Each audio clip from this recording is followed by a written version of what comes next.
Hello ළමයි Cook with Madhu YouTube channel එකට ඔයාලා ආදරයෙන් පිළිගන්නවා. අද මම ඔයාලට අරගෙන ආවේ ගෙදරදීම මොසරෙල්ලා චීස් හදාගන්නේ කොහොමද කියලා දෙන්නයි. කඩේ මිල අධික මොසරෙල්ලා චීස් එක අපි ගෙදරදී කොහොමද නිවැරදිව හදාගන්නේ කියලා අපි බලමු. අපි යමු වීඩියෝ එකට. මම මේ මොසරෙල්ලා චීස් එක හදන්න එලකිරි ලීටර් එකක් අරන් තියෙනවා. ඒ වගේම විනාකිරි මේස හැඳි 8ක් වගේ. තව රස අණුව ලුණු. මේ ටික තමයි මම අරගෙන තියෙන්නේ. මුලින්ම ෆෑන් එකක් ලිපේ තියලා අඩු ගින්දරේ මම එලකිරි ලීටර් එක ෆෑන් එකට දාලා සාමාන්‍ය ගින්දරේ තමයි මේක රත් කරගන්නේ. අපි ගොඩක්ම මේක රත් කරගන්නේ නැහැ. අපි මේක රත් කරගන්න ඕනි ඇඟිල්ල දාන්න පුළුවන් මට්ටමේ ඒ උණුසුම තිබ්බම ඇති. ඊට පස්සේ අපි ලිප ඕෆ් කරලා ඉවර වෙලා අපි ගත්ත විනාගිරි ටික එකතු කරලා මෙන්න මේ විදියට අපි හැන්දෙන් එකම පැත්තට අපි කිරි ටික එකතු කරගන්නවා. මේක හැන්ද දාලා කවලම් කරන්න එපා. හිමීට තමයි මේ ටික කරගන්න ඕනි. මේ විදියට එකම පැත්තට මේ කැටි ගහිච්ච කිරි ටික මෙහෙම එකතු කරගන්න.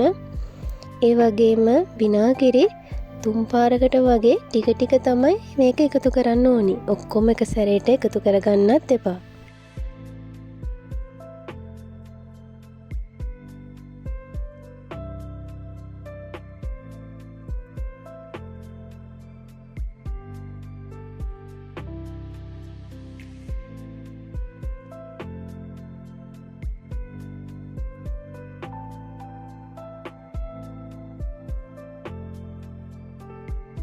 දැන් මේ අපි දාගත්ත එලකිරි ටික ඔක්කොම කැටි ගහිලා තියෙන්නේ. මේ කිරි ටික දැන් වතුරෙන් වෙන් වෙලා තියෙන්නේ. අපි මේ ටික ඔක්කොම එක බෝලයක් එන විදියට එකතු කරගන්න ඕනි. අපි මෙන්න මේ විදියට හැන්දෙන් මේ ටික ඔක්කොම එකතු කරගෙන මේ බෝලේ තියෙන වතුර ටික අපි අයින් කරගන්න ඕනි.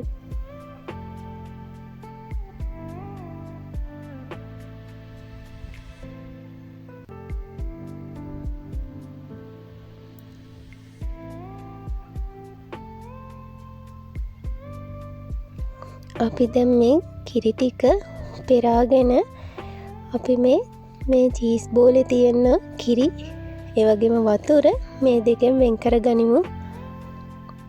ඔයාලට පුළුවන් මේක හොඳට පෙරා ගන්න.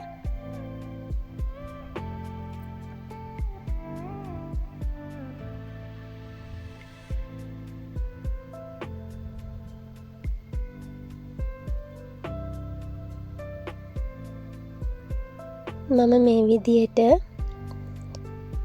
මේ ටික වතුර ටික අයින් කරලා හොඳට මේකේ තියෙන වතුර ඔක්කොම අයින් කරගන්නවා. මේ චීස් එකේ තියෙන වතුර ටික අපි හොඳට මේ විදියට හැන්දෙන් තද කරලා මේ ටික අයින් කරගන්නවා. ඔයගොල්ලන්ට පුළුවන් මේකට රෙදි කෑල්ලක් යොදාගෙන රෙදි කෑල්ලට දාලා මේක හොඳට මිරික ගන්නත් පුළුවන්. දැන් මම මේකට එකතු කරන්නේ නටන උණු වතුර. මම නැවතත් නටන උණු වතුර එකතු කරලා ආයෙමත් මේ චීස් බෝලේ හොඳට මේ විදියට වතුරේ හොඳට සෝද ගන්නවා.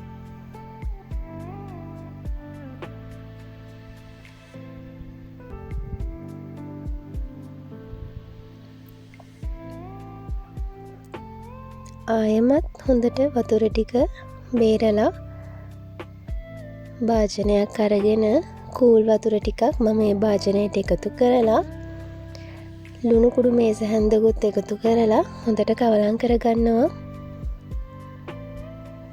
ඊට පස්සේ අපි අර හදාගත්ත චීස් එක මේ කූල් වතුරයකට දාලා ටිකක් වෙලා තියලා අපි ආයමත් මේ චීස් එකේ තියෙන වතුර ටික අයින් කරගන්නවා.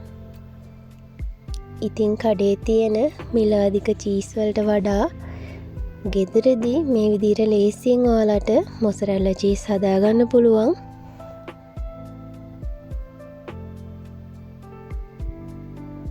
කූල් වතුරෙන් හොඳට සෝදලිවර වෙලා ආයිමත් හොඳට තෙත බේරලා අපි මේක ෆ්‍රිජ් එකේ දාන්න ඕන. ෆ්‍රිජ් එකේ ඩීවිෂර් එකේ පිරිසිදු කප් එකක දාලා මේක හොඳට සීල් කරලා ෆ්‍රිජ් එකේ ඩීවිෂර් එකේ දාලා තියන්න පුළුවන්. ඉතින් ඔයාලට අවශ්‍ය වෙලාවට මේක කෑමට ගන්න පුළුවන්. සාමාන්‍ය පීසා වගේ දේවල් වලට මේක ඇත්තරම රසයි. ඔයාලත් හදලා බලන්න අමුද්‍රව්‍ය දෙකෙන් ලේසියෙන් ඔයාලට මේ චීස් එක හදාගන්න පුළුවන්. ඉතින් ඔයාලා මගේ වීඩියෝ වලට කැමති නම් ලයික් කරන්න, කමෙන්ට් කරන්න, ෂෙයා කරන්න. අලුත් වීඩියෝ එකකින් මම ඔයාලව හමු වෙන්න එන්නම්. ඔයාලා හැමෝටම සුබ දවසක්.